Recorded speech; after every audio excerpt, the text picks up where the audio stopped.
स्वागत है आप सभी का आपके अपने चैनल कुक विद लता में। जब सबका मन मलाई कोफ्ता खाने का हुआ तो कहा कि रेस्टोरेंट से मंगा लेते हैं।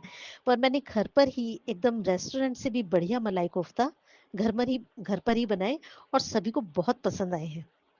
बनाने थोड़े मुश्किल तो हैं पर इतने मुश्किल भी नहीं है, बस थोड़ा सा आपको ध्यान रखना पड़ेगा कोफ्ते बनाते समय और उनको फ्राई करते समय। थोड़े से बड़े डेलिकेट से होते हैं, थोड़ी नज़ाकत से बनेंगे तो बहुत अच्छे आपके मलाई कोफ्ता घर पर ही बनकर तैयार हो जाएंगी। तो ये पहले ग्रेवी बना लेते हैं कोफ्तों के लिए। उसके लिए मैंने कढ़ाई में 1 चम्मच ऑयल लिया है। इसमें चौथाई चम्मच जीरा और थोड़े से खड़े मसाले डाले हैं। 1 तेज पत्ता है, 1 दालचीनी का टुकड़ा, 2 हरी इलायची, 1 जावित्री का फूल, 2 लौंग और 2 काली मिर्च ली हैं। इनको हल्का सा ऑयल में इस तरीके से भून लेंगे। इससे इन मसालों का जो फ्लेवर है वो ऑयल में आ जाएगा। या तो आप इनको ज़्यादा भून के इनको निकाल लीजिए या फिर हल्की गैस पर भूनिए। और अब इसमें मैंने एक प्याज को थोड़ा मोटा मोटा देखिए रफली सा काट लिया था। इसको हल्का सा भूनना है ट्रांसपेरेंट होने तक। साथ ही यदि आप लहसुन पसंद करते हैं तो इसमें आप 6-7 लहसुन की कलियां डाल लीजिए और नहीं खाते तो स्किप कर दीजिए। इनको भी हल्का सा ही ट्रांसपेरेंट होने तक ही भूनना है। अब इसमें 3 हरी मिर्च, उनको भी मोटा मोटा काट लिया है, डाल दिया है। आप चाहें तो अदरक का टुकड़ा भी काट कर डाल लीजिए या फिर आप अदरक का पाउडर डाल लीजिए। और इसमें मैंने 2 बड़े टमाटर, उनको भी थोड़ा मोटा काट लिया है, इनको डाल लिया है। टमाटर की क्वांटिटी आप प्याज से डबल रखिए। जैसे 1 प्याज ली थी तो मैंने 2 टमाटर लिए हैं। टमाटर इनको सॉफ्ट करना है तो थोड़ा सा नमक डाल देते हैं, चौथाई चम्मच के करीब। इससे हमारे जो टमाटर हैं वो जल्दी सॉफ्ट हो जाएंगे। थोड़े हार्ड भी हैं ये टमाटर। इसको एक बार चला लेते हैं। और अब मैंने इसमें 10-12 काजू डाले हैं। काजू से हमारी ग्रेवी का टेस्ट बहुत बढ़ जाता है और इसका टेक्सचर भी एकदम क्रीमी, बहुत अच्छा टेक्सचर आता है। तो काजू आप डालिए। अगर आपके पास काजू का टुकड़ा है, टूटे हुए काजू है, तो आप वो डाल लीजिए। अब इसमें मैंने 1 गिलास भरकर पानी डाला है। सभी चीज़ों को अच्छे से मिक्स कर लेते हैं और ढककर इसको हम 8 से 10 मिनट तक पकाएंगे ताकि सभी चीज़ें बिल्कुल सॉफ्ट हो जाएं। टमाटर अच्छे से गल जाएं और जो हमने काजू डाले हैं वो भी सॉफ्ट हो जाएं। और फिर बाद में हम ये जो खड़े मसाले हैं इनको निकाल लेंगे और इन सभी चीज़ों को ठंडा करके फिर मिक्सी के जार में इनको पीस लेंगे और छान लेंगे। देखिए काजू भी एकदम सॉफ्ट हो गए हैं। तो अब इसको ढककर रख देंगे और ठंडा होने पर फिर ये खड़े मसाले निकाल लेंगे और ग्रेवी को मिक्सी के जार में पीसकर छन्नी में छान लेंगे। तभी हमारी ग्रेवी एकदम स्मूथ और बहुत अच्छी बनेगी। अब कढ़ाई में मैंने 2 बड़े चम्मच बटर लिया है। आप चाहें तो 1 चम्मच बटर और 1 चम्मच ऑयल ले लीजिए। बटर में ये ग्रेवी ज़्यादा अच्छी बनती है। तो मेल्ट हो गया। अब इसमें अपनी हमारी जो टमाटो प्योरे हमने तैयार करके रखी है इसको डाल देते हैं और अच्छे से चला लेंगे। देखिए छानने से हमारी ग्रेवी जो है बिल्कुल एकदम स्मूथ है। इसमें कोई हमने जो तेज पत्ता था कोई छिलके नहीं आ रहे हैं। अब इसमें आधा चम्मच कश्मीरी लाल मिर्च डाली है। इससे सब्जी का कलर बहुत अच्छा आता है। आप चाहें तो आधी चम्मच मिर्च पाउडर भी डाल सकते हैं। चौथाई चम्मच हल्दी पाउडर लिया है और चौथाई चम्मच ही धनिया पाउडर लिया है।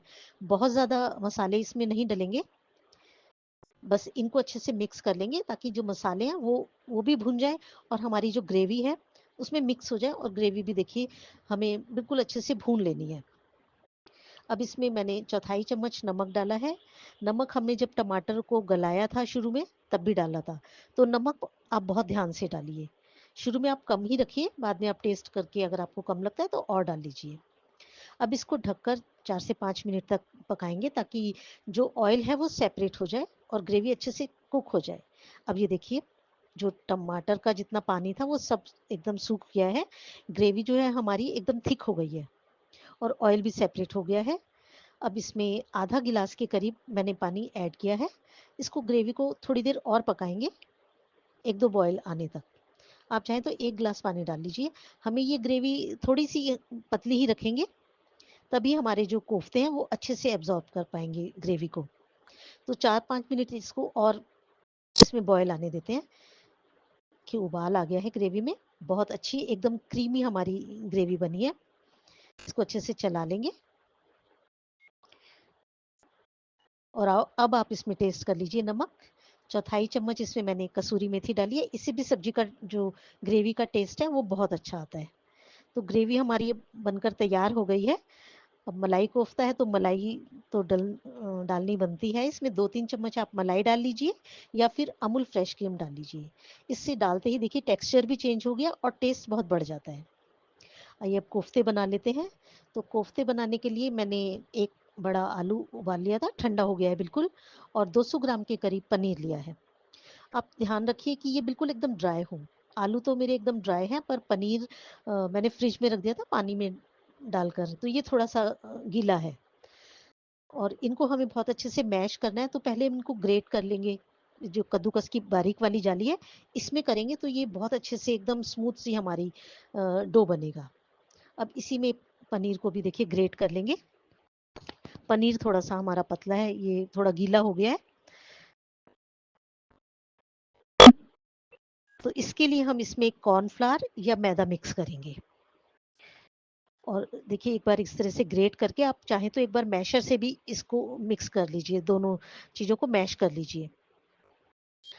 अब इसमें थोड़े से मसाले डालेंगे पहले।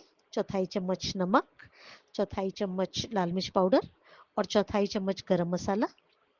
और अब इसमें मैंने 2 चम्मच के करीब कॉर्नफ्लावर मिक्स किया है। देखिए कॉर्नफ्लावर हमें सिर्फ बाइंडिंग के लिए चाहिए, क्योंकि जो पनीर को हमें बाइंड करना है, मेनली ये पनीर से ही कोफ्ते बनते हैं, तो आधा बाइंड तो पनीर जो हमने आलू मिक्स किया है उससे हो जाएगा। और यदि थोड़ा सा लूज है तो उसके लिए हमें कॉर्नफ्लावर या फिर मैदा मिक्स करनी है। तो एक एक चम्मच करके आप डालिए और फिर सभी चीज़ों को हाथ से देखिए इस तरीके से खूब अच्छे से मिक्स कर लेंगे। जैसे हम आटा लगाते हैं, डो बनाते हैं, उस तरीके से हमने इसका आलू का और पनीर का डो तैयार करना है। और साथ ही आप पनीर अगर और मिक्स करते हैं तो उसको अच्छे से आप जो अगर कोई गुठली है तो उसको आप अच्छे से मैश करते रहिए। इन कोफ्तों को बनाने में कोई भी गुठली ना रहे। अगर थोड़ा सा भी मोटा पार्ट रहा तो फिर हमारे कोफ्ते जो है वो फ्राई करते समय ऑयल में बिखर जाएंगे, वो टूट जाएंगे और सारा ऑयल भी खराब हो जाएगा और आपके कोफ्ते भी खराब हो जाएंगे। तो देखिए डो हमारा बिल्कुल एकदम चिकना और देखिए बिल्कुल एकदम ड्राई सा होना चाहिए। तो आलू और पनीर बिल्कुल ड्राई लीजिए आप। और स्टफिंग के लिए मैंने काजू और किशमिश लिए हैं, बिल्कुल बारीक काट लिया है इनको। आप चाहें तो सिर्फ काजू ही फिल कर लीजिए। और कोफ्ता बनाने के लिए देखिए हाथ पे पहले आप थोड़ा सा चम्मच से मैदा ले लीजिए, सूखा मैदा, और फिर इसके ऊपर थोड़ा सा डो रखिए। और ये कोफ्ते आप बहुत ज़्यादा बड़े मत या बहुत ज़्यादा छोटे मत बनाइए। जैसे बड़ा नींबू का साइज़ होता है उस साइज़ के आप ये बनाइए। और अगर हाथ आपका ड्राई होगा तो ये बिल्कुल भी चिपकेगा नहीं डो आपके हाथ पे। अब जैसे हम कचौड़ी बनाते हैं तो उसमें फिलिंग भरते हैं, उस तरीके से आप थोड़ी सी ये स्टफिंग भरिए और चारों तरफ से देखिए बड़े सावधानी से आप इसको बंद कीजिए और हाथ पर इस तरीके से गोल कर लीजिए, एकदम चिकना कर लीजिए इसको। और अब हमने एक कटोरी में मैदा लेकर रखेंगे, उसमें इस बॉल को डाल देंगे और देखिए इसको आप कटोरी को घुमाइए, हाथ से आप बॉल को मत घुमाइए, आप कटोरी को घुमाइए मैदा वाली।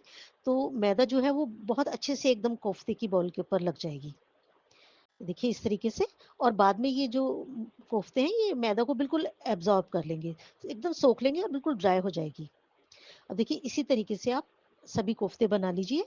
हाथ को सूखे मैदा से आप कोट कीजिए पहले और उसके ऊपर थोड़ा सा डो लेकर उसमें इस तरीके से स्टफिंग भरिए और बिल्कुल गोल करिए और बिल्कुल एकदम ये एकदम चिकना हो जाए चारों तरफ से। इस तरीके से आपने बॉल बनानी है। आप ये ध्यान रखिए कि क्रैक बिल्कुल ना आए इसमें।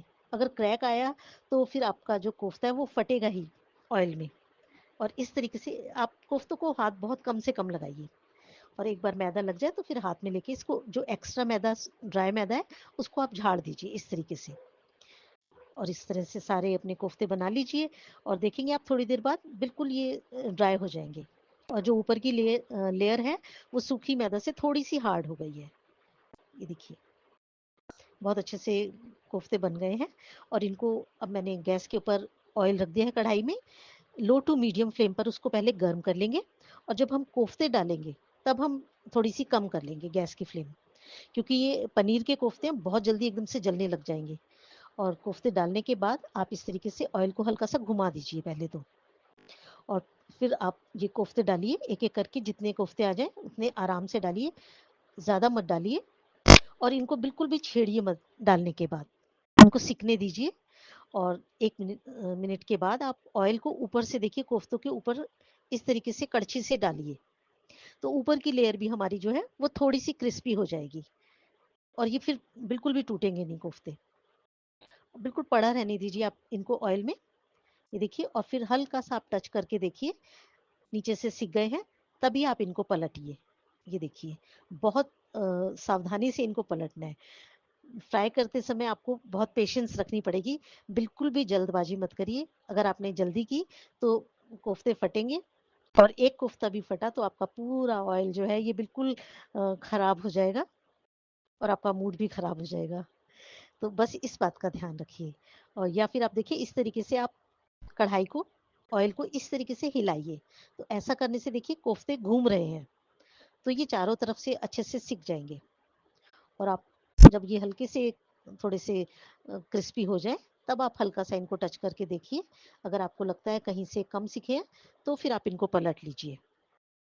पर बहुत ज़्यादा मत इनको छेड़िए। देखिए हमारे कोफ्ते बहुत अच्छे बने हैं, ऐसा ही कलर हमें चाहिए। आप बहुत ज़्यादा डार्क मत कीजिए कलर और जैसे-जैसे ये सिकते जा रहे हैं, तो आप ये वाली छन्नी ले लीजिए जाली वाली और देखिए स्पून से आप उठाइए कोफ्ते को और इस जाली में इस तरीके से सेट कर लीजिए ताकि जो एक्स्ट्रा ऑयल है वो निकल जाए और आप प्लेट में रख लीजिए जो कोफ्ते बन गए हैं और आप बचे हुए जो ये दूसरे कोफ्ते हैं, इनको भी डाल लेते हैं। देखिए इनके ऊपर भी ऊपर से ऑयल डालेंगे, तो ये दोनों तरफ से बहुत अच्छे से सिक जाएँगे।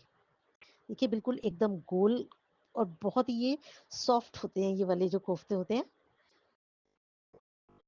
देखिए बिल्कुल एकदम आपको मलाई ही लगेंगे, एकदम मुँह में घुल जाने वाले कोफ्ते बने हैं हमारे।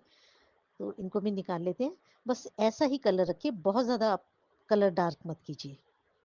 अब इनको ठंडा होने देते हैं थोड़ा-सा। देखिए बिल्कुल एकदम गोल और एकदम सॉफ्ट बने हैं और सर्व कर लेते हैं। तो सर्व करने के लिए आप कभी भी कोफ्तों को ग्रेवी में मत डालिए, नहीं तो आपके जो सारे कोफ्ते हैं वो ग्रेवी में घुल जाएँगे। जब भी आपने सर्व करना है तो आप किसी प्लेट में या जिसमें आपने इनको सर्व करना है, कोफ्ते रखिए और ग्रेवी को आप ऊपर से डालिए।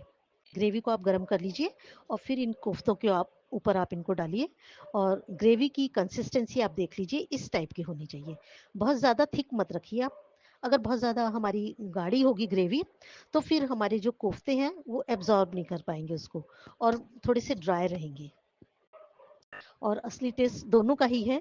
जितने कोफ्ते हमारे टेस्टी हैं, उतनी ही हमारी ग्रेवी भी बहुत टेस्टी बनती है ये। एकदम क्रीमी और स्मूथ सी ग्रेवी और कोफ्ते देखिए बहुत सावधानी से उठाइए आप इनको और ऊपर से अमूल फ्रेश क्रीम डाल दीजिए या तो 2 चम्मच या फिर आप ताज़ा मलाई है उसको फेंट लीजिए और थोड़ी देर फ्रीज़र में रख दीजिए और फिर आप उसको डालिए, बहुत अच्छा टेस्ट आता है। और ऊपर से आप हरे धनिये की जो पत्ती है उससे गार्निश कीजिए। रेस्टोरेंट से भी आपको बहुत ज़्यादा टेस्टी आप घर पर ही ये कोफ्ते बनाकर तैयार कर लेंगे। ये देखिए थोड़ी स्पून से आप इनको सावधानी से उठाइए ताकि ये टूटे नहीं और जब भी सर्व करना है तो थोड़ी सी ग्रेवी रखिए प्लेट में और फिर ऊपर से आप कोफ्ता रखिए।